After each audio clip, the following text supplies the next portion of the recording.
In 2002, two young brothers from Fujian, China boarded a flight to Malaysia. They were leaving behind their parents, friends, family, a life that they've ever known. Their family were hoping that this move to Malaysia, yes, those two brothers, they were moving to Malaysia. So the family hoped that this move to Malaysia would bring them something more, maybe a better education, a brighter future, anything better. But this decision to send them away would prove the parents wrong, because that would be like the worst decision that they have made for them, at least for one of the boys. This is the story of Jian Huang. Hello, you guys. Welcome back to the GMC channel, where I bring you the ghost, the mystery, the crime from my country, Malaysia. I am Esther Vincent, also known as EstherakaLiaMia on social media.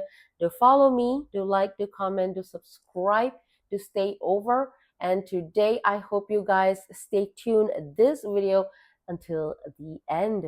For that, I would say thank you. The Xu family lived in Fujian, China. The parents, Su Jin Lai and Fang Xiong-ying, I apologize if I'm pronouncing their names wrong.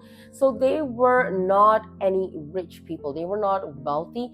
They were very much a lower middle class people, and they were raising two sons. So raising the two sons was not easy. So when a relative living abroad offered to support their children in education, taking care of them, and all of those, these parents, they took the difficult decisions to send both their boys to that relative's house. That relative was Koh Kim Tek, a cousin of Jian Huang's father. In Malaysia, that uncle, he was a man of influence. He was a stockbroking firm, a director, and he lived in a spacious bungalow house in Ampang Hilir. Yeah, Ampang Hilir is a pretty affluent area, and he also held the honorific title Dato Sri. Yup, in Malaysia, Dato Sri is a pretty high title. And so in 2002, the 14-year-old older son named Jian Fei and his younger brother, who was just 12 years old at that time, Jian Huang, our victim, moved into their uncle's home in Malaysia. Their schooling would be paid off, they would be taken care of, so their future seemed to be secure. Both the boys were enrolled in an international school, so their life that they knew back in China was completely different to what they are going through right now. But this arrangement did not last for both of them, because just after about a year, the elder son, Jian Fei, he returned back home to his homeland, China.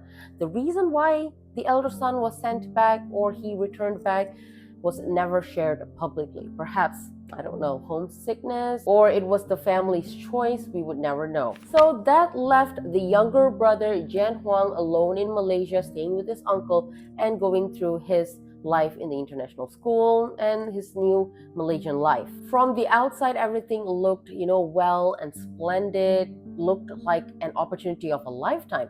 But beneath the promise of a bright future lay a story that would eventually end in a tragic. In the morning of September 26, 2024, about 2 years since the boys first came down to Malaysia, the elder one leaving and the younger one still there. So it's been about 2 years since the younger one has stepped into his uncle's house.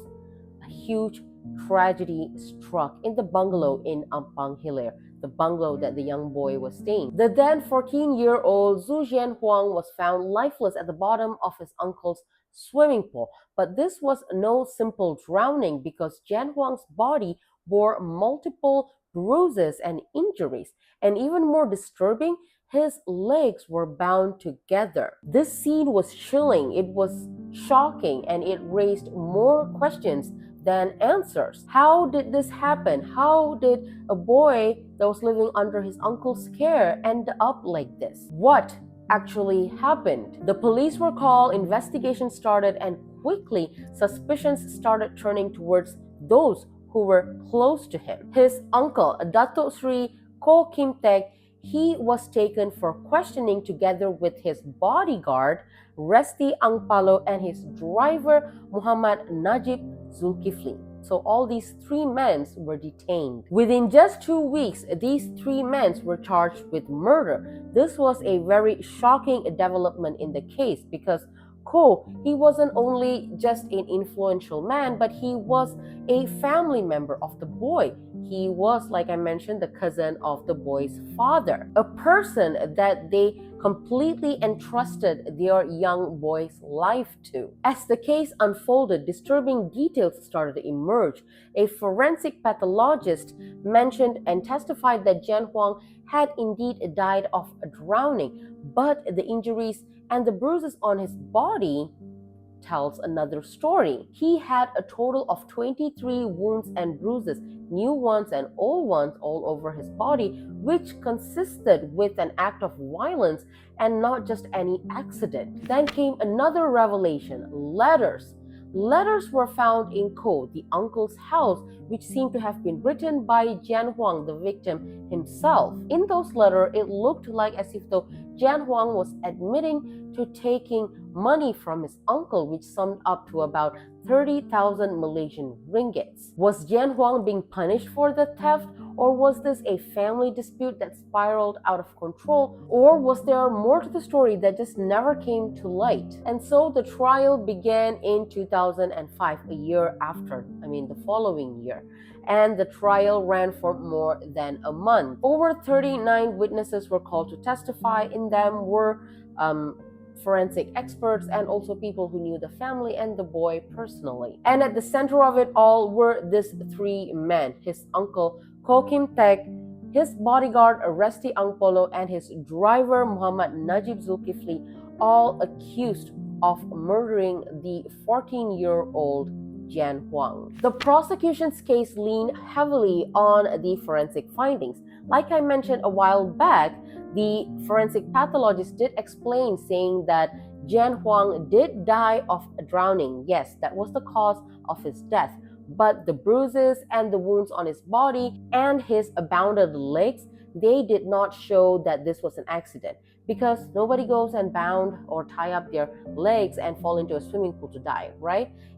Moreover, he was a kid. He was just 14 years old. So all of these signs were showing towards homicide rather than an accident. So the pathologist is saying that this was indeed a murder. Then the letters that I mentioned earlier, several handwritten notes said to be from Jian Huang was presented in the court as well. In them, the boy seemingly admitting to taking money or stealing money from his uncle, which all summed up to about 30,000 Malaysian ringgits. The letters seemed to support a possible motive where the theft had led to punishment, and the punishment soon leading to the boy's death. The defense questioned whether those letters were truly written voluntarily by Jian Huang, or was he forced to write those letters? Were they genuine confessions from the boy, or was those letters written under pressure? But these questions would never get a clear answer in the trial,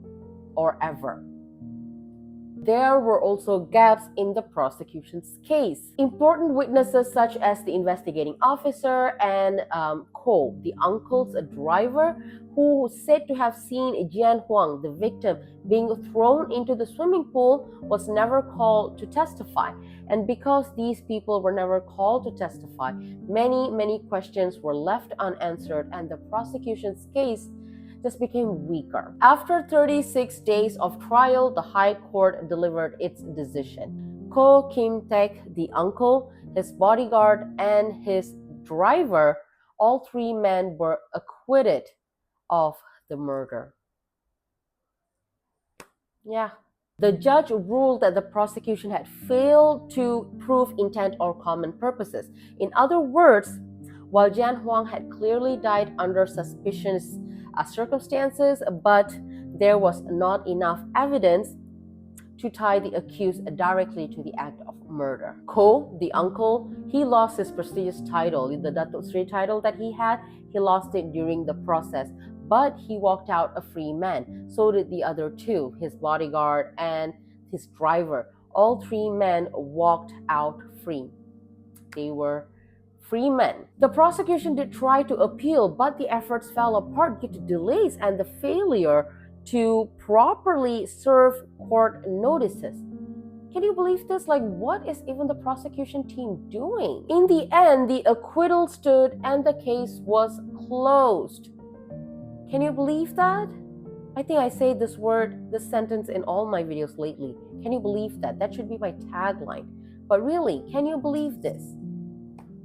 I feel so bad for the poor family. For Jian Huang's parents, his family who once thought that moving their sons to Malaysia, securing them with good education, a brighter future, securing them with a good life, this outcome was heartbreaking. It was devastating. They lost their dear son in a mysterious, painful way. A 14-year-old young boy who was away from his hometown, his country, his parents, and died under such a suspicious circumstance. And yet, no one was held responsible. The trial ended in acquittals, the appeals went nowhere, and the case slowly faded into silence. And now, 2 decades later, the questions still remain. How did Jian Huang really die? Why were important witnesses never called? And most importantly, will the truth ever come out? What do you guys think? I understand that the court has given its verdict and the case is closed now, but still we didn't know what actually happened to Jian Huang. And until we know the truth, I would still consider this an unsolved case. What do you say? What do you think? What do you feel like? Do let me know in the comment sections below.